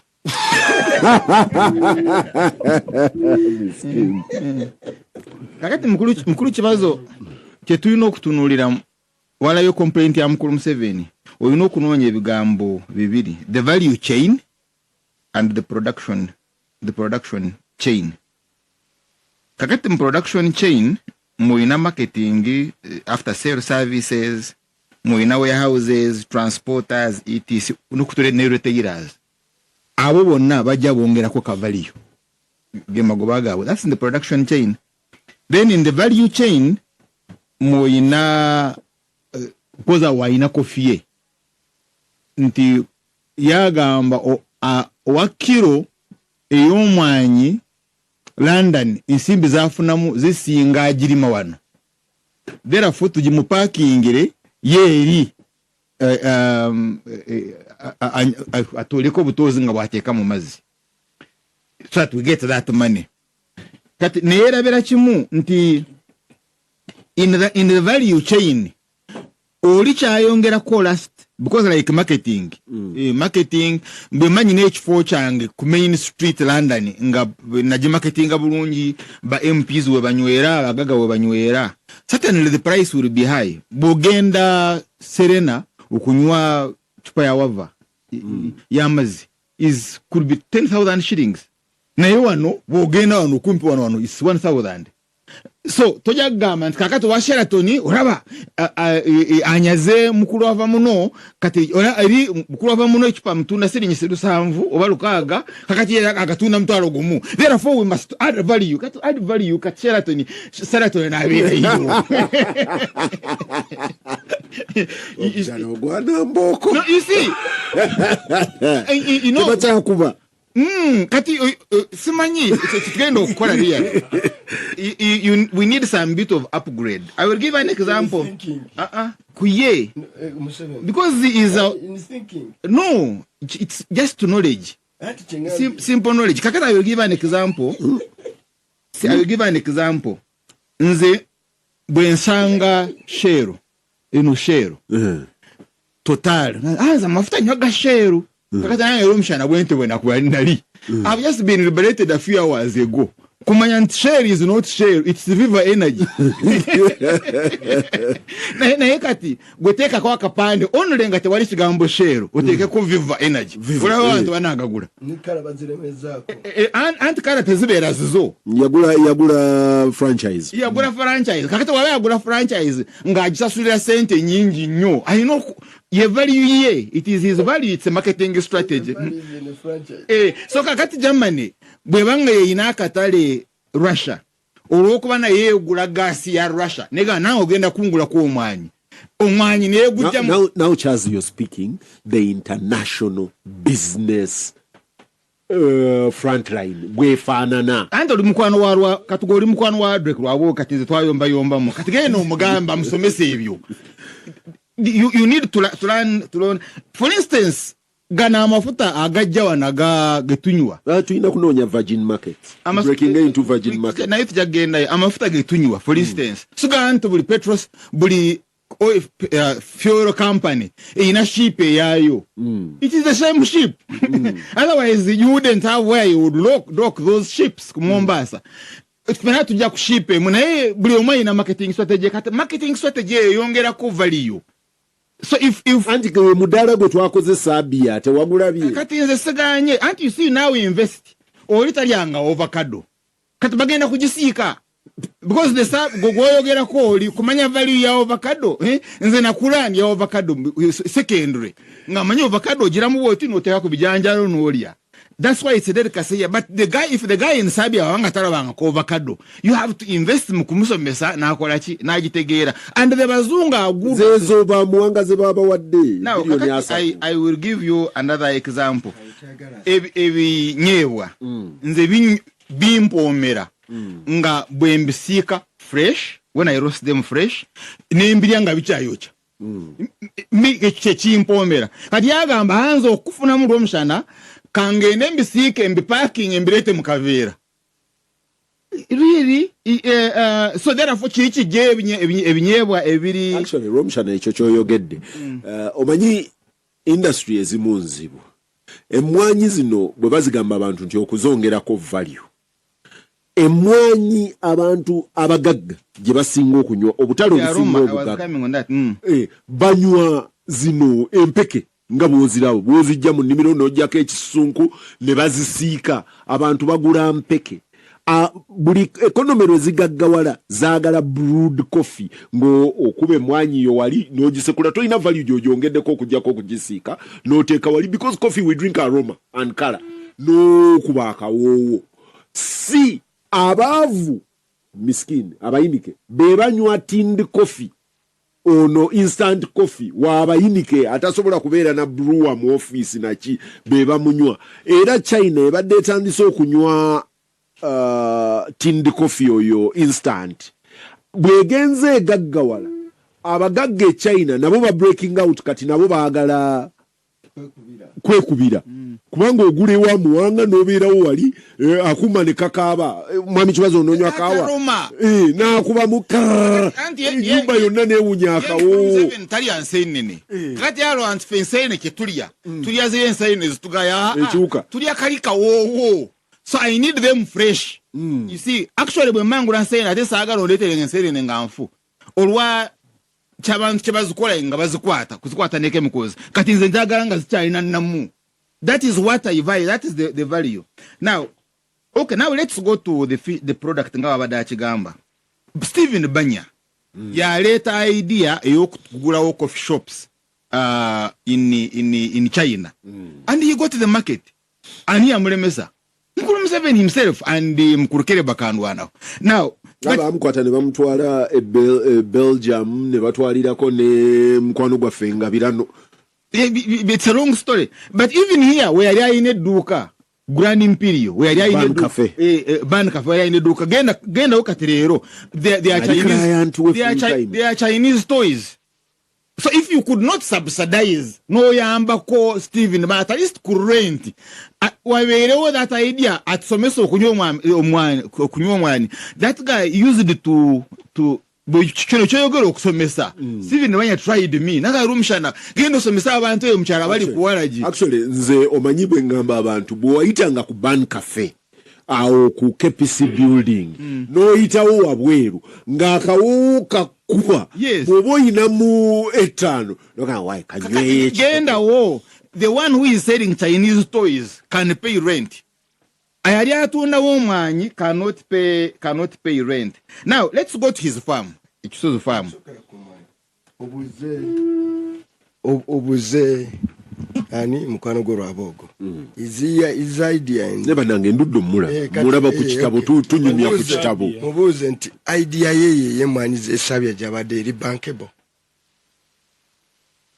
aina banka gyabadde asobola okutwalira business concept ye eyo gyali keyo banka ina population yenkana kyava asaba anko sente nagamba nze UD center wanyu kakati 5 what million asingawo lwaba okugenda omubuuze Museveni gyabadde whether idea eyo gyabaddeko yabadde ayisobola giteeka mu mane just anybody omugagga ayina sente ze n'azimwa genda okola ebyo kakati nze mukulu kibazo katugende ku Kisozi farm sabya ina abantu milioni 6.8 katugende ewa mukulu mu farm ye the Kisozi farm nze bwe ntambula wano ngula nkoko za this brand I like the super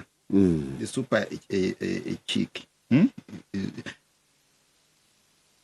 nje njagala ondage anywhere woba pakinze nte because if agasekala baba parking enkoko ye nga weri ngokiraba yuga chiki super ngokiraba wekiri kakati nje njagala tugende mu supermarket za wano wonna ondage wo parkinze ennyama ntene nyama eba Kisozi farm ya mukulu Museveni ennyama tujitema ku bucha wali wa Musa kuja ennyama nze njagala tujitema wali wa Musa before we even think of it and for him even has market asobola ogamba amaje ku kifuba negali ennyama from his farm. I don't even think he can even supply a brigade eride nyama packed meat from kakati ye farm ye so kere ku farm ye ateke o factory. By the way, I have no factory nyama ye Ruwero ingamba mu farm inganayo it is rancher Kisozi rancher Museveni cheek Museveni meat si Museveni cheek Museveni meat ndanyagala Museveni meat ngato bwaida Museveni meat inga eri packed. I don't mind nga forces amaje okujiria to I don't even mind nga nsimbi zona azije mu government ezitaka uka factory ako, but I want to see whether he will manage that factory whether he will manage it. Bino kyabadanga chobusa mugambe Uhuru Kenyatta Muigai Kenyatta aina amata Bookhouse ga Uhuru Kenyatta family Kenyatta manyeta kalya banyaga whether ono ye alifunye na president nabali balifuna ba president no yafuna kumulwenda Museveni baade tali president abadde netaka wogamba amata ayinza okungamba amateni gafa ayinza ngamba amata gafa anza njagala ekitangu okufa yenyama ya packing beef canned yes atateka wina ekifaananyi kye all that and I'm going to be his client. Me, I want to see him manage a factory. Breaking even. Abamisiri bemulunyanke ekolero lyenyama lebakola tusobola wanyama zivaka amaliba tulina okulonda tukolere yengato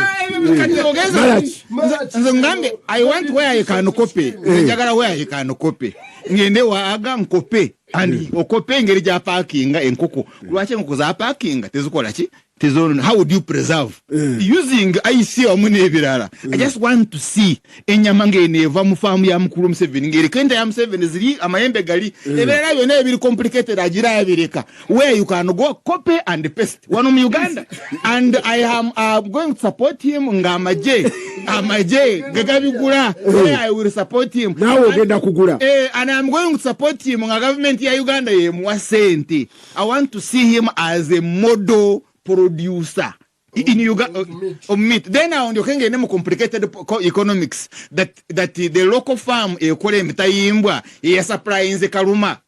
That is so complex because bizo kumutawanya abantu babera nabawo ba secretaries bayizo butabitegera. So I want to go into that complicated economics. Preservation of fish bitabemanyi njagala kyamanyi ekyenyama njagala kumulaba nga akola amajuta gente gali original without ogachunda the way you shake milk cow yokoje muchi is still at that level.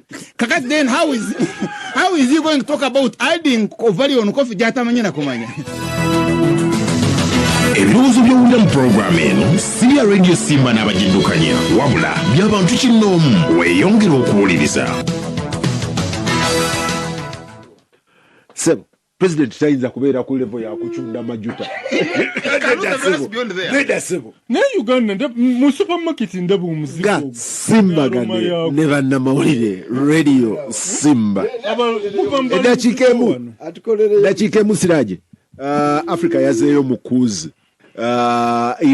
Re-emergency ya Russia ne Wagner oba fourth liberation wave. Actually, aba ECOWAS badde bakola statistics nga bagamba nti wakati wa 12 ne 223 ku eziri successful zibadde 43 unsuccessful zibadde 41 naye nga mu myezi gino 7 wabaddewo 4 ezibadde successful. Kakati obuzibu obuli muku nti bafunye partners kati ng'enaye bagala Bufaransa egende Russia yingirewo, so ndowooza interest ezo zikyayongera okuleeta ku mu Uganda mu Africa. Katerega liberation wave number 4. Ebyakubye twasooka musirowooza nti biyamba. Nzijukira musizi binsanga wano wa yali magazine wano ya Kereziya owa February 7 yagamba nti abadde ajja kulaba binga atudde nga talabye ku majenga gawambye gavumenti mu Uganda tinawulire Ghana bawambye e Nigeria naga nti ye wano tineya badali awo ne mu Uganda ne gawamba naye yali binsanga wano yali omuwandiisi wa binsanga wano erinya wereva omugenzi Father Clement Kigungu yayokerwa mu motoka amajaga gali gawambye musamugumu. Nze ngali kini nanoonya musizi owa April May nga mini avuddeko n'aleeta background kululi binsanga wano yali yaga nti naye amajaga gabadde gawamba mwabaddemu abamisani basatu nga baddayo ne bafiira mu kisaawe Entebbe Kibinyo. Mu April yagamba era okumanya Amini yalabikirawo nti ali bamutemu yatandikira kuba misani bameka basatu. So ebintu bino eby'amagye okuwamba tesaanidde kubeera mu manya yankoko kubanga enkomerero yabyo teri lwebeera nnungi. Charles Rwomushana. Yes, next liberation wave. No, it has started. It has started. Naye okusookerako is to destroy the existing neo-colonial Africa, the African neo-colonial state. Zone okuzijjawo ne borders zaazo, then ozimbe a new African army with a new consciousness. Kakati ekirungi ekiriwo kino ekiriwo kitandise kufuna backlash kuba mu bazungu. Singa abazungu Katonda atyama ne bayingirawo kimilitary, by the time we defeat them here on the ground, these borders jakabanga tezikyaliwo. No, we will defeat them. There is no doubt about that. They are very weak. Zijakabanga tezikyaliwo, and we will be having a new elite, a new consciousness nga twineje edala with an African state. Mwanga Kivumbi. First of all, military cause. Nalabye omanyiwe nakulira twalina ECOMOG. Abantu b'ennaku zino tebajjukira nti ECOWAS yayina nejje nga baliyita ECOMOG. Era bwe bagenda Sierra Leone ne Liberia, Nigeria ye yakulembera ECOMOG egenda erumbe Teira nga ECOMOG y'amaanyi ne ECOMOG bagiyiwa. Kakati nawulidde Nigeria egamba mwe nejjako bujja amasannyalaze nga nti kakati Nigeria nekulembera ejje lya ECOWAS. Ne wa Algeria Algeria yakuba France live on African soil nejikuba nejizaayo. Ebyo byonna tumoninge death ya democracy mu Africa. Or will it give it an emergency? No. Abo bonna, but first of all, these again gunmen overthrowing a gunman. Amanga gonna getogera mu Africa gasinga obungi gali literally mu buwambe. Deep state is ezigafuga. Civilian authority. Wane wafe kano kankasome bamuyita Jane kubula mwana bwe mwanoonyeza akatale ne muleka nakasero ate ne mugenda bwayisa Angola mbu ku mawanga ga Europe ganaggwadda mwe mwanoonyezaayo ekonome esinga okubeera enjavu esaabiya gye mwagenza okunoonya akatale kyenasoose okugamba wano nti Peter genda maaso muwanga jeni kubulwa mwana oli muzibu kakati Peter ekiri olwaleero abagala demokrasi mu Sudan banafu nnyo aba Sudan bekalakasa ne basuula gavumenti banafu nnyo abagala demokrasi Egypt banafu nnyo Algeria gwe gyoyogerako we wasooka okuttira demokrasi mu Algeria ng'abazungu bagamba nti Islamic fundamentalism yawangudde. France yagana fisi ngewaga CIA negenda naye n'abakulembeze abalowoozeza nti bewamba obeerako n'obeera mirembe bonna abasinga Gaddafi talina na ntaana ono wa Sudan Bashir zirambi fazilongazo zikakatika ku bantu so Mubaraka simanyi mulamu oba yafa yava mukomera ndoza n'afiirayo Bashiri aliridawa mukomera mu Butu Seseko n'abantu be ndi yagamba mu Seseko bamusimba bamuziika musimba. You see Katerega, the thing is nti mwekyemulekise naje first of all tubadde muku bano today Uganda enzoga tulina obululu ne literally tulina maje gigafuga wano kakati wano bebimu ati tugaleko batta na bali batta. Where you have military officers in the parliament as observation. It is okay ngababi satulula. It is okay whether parliament weri obateri were kola byoli byayagala. Ere kola byoli byayagala.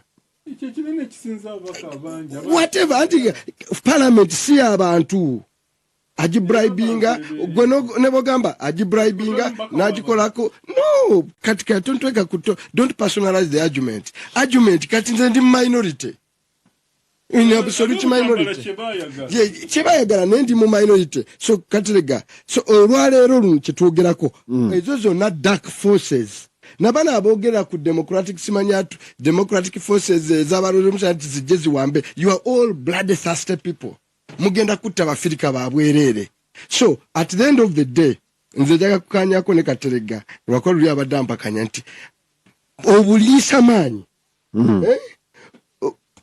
mu mukwano it has never worked.